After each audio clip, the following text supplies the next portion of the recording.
Bardzo lubię różowy, błękitny albo inny pastelowy, a do tego mnóstwo koronek.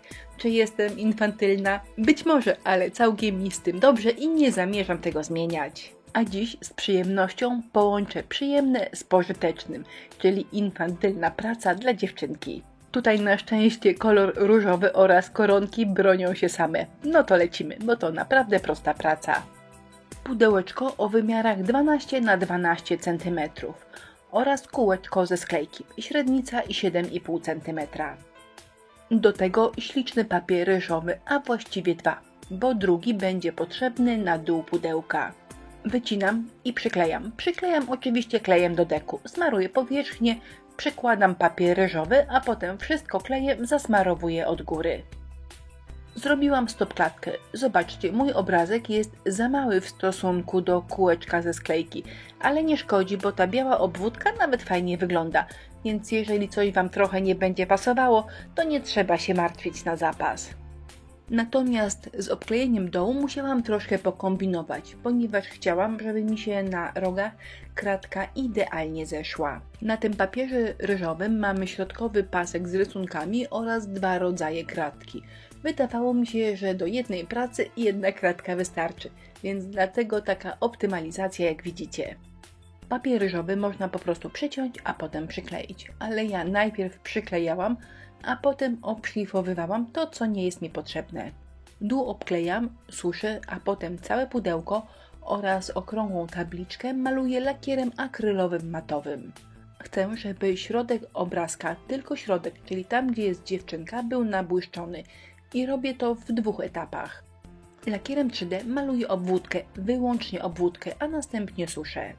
A teraz do środka mogę nalać lakieru błyszczącego i mam pewność, że on mi się nie wyleje za obrazek, czyli nie nabłyszczy mi także kratki, bo kratka ma zostać matowa.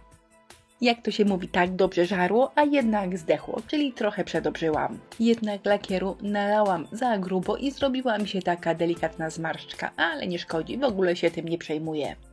Masa modeling, gruby szablon 3D, no i jedziemy z ozdabianiem wieczka. Biały na białym to praktycznie zawsze dobry pomysł, prostota i elegancja w jednym. Szablon jest troszkę za mały, więc odbijam pierwszą część, suszę pastę i odbijam drugą część, ale nie będę Wam już tego pokazywała, bo po prostu szkoda czasu. A teraz to, co infantylne tygrysy lubią najbardziej. Koronki i wstążeczki, czym więcej, tym lepiej. I jeszcze sznur pereł, bo ma być elegancko i na bogato.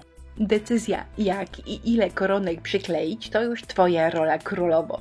Ja tylko tak troszkę podpowiadam i inspiruję. Oczywiście w sklepie Inspirello mamy duży wybór wstążeczek, koronek i innych cudów, bo ja je po prostu bardzo lubię. A tutaj proszę bardzo taki dodatkowy pomysł na zapięcie, a raczej na wstążeczkę, którą będziemy zamykali całe pudełko. Wydaje mi się, że małe dziewczynki uwielbiają wiązać kokardy, no i tutaj taki mały ukłon w ich stronę. I jeszcze nóżki. Oczywiście na początku były brązowe, przemalowałam je na biało farbą akrylową, żeby było jeszcze bardziej elegancko. A gotowe pudełeczko dla małej księżniczki wyszło tak. Jak się Wam podoba ten pomysł z kokardowym zapięciem? Pomyślałam, że to fajnie wygląda, a dodatkowo mała dziewczynka może sobie poćwiczyć wiązanie kokardek, no bo jak wiadomo, to się zawsze przydaje. Jeżeli pomysł na kokardkowe pudełko Wam się podoba, to jak zwykle listę wszystkich produktów, których używałam, znajdziecie pod tym wideo, czyli w opisie filmu. Zapraszam do komentowania, lajkowania oraz na naszą super grupę na Facebooku. Nazywa się Inspirello i Przyjaciele. A jeżeli tutorial Wam się podobał, to co niedzielę o 9 rano wrzucam nowy film. Zapraszam.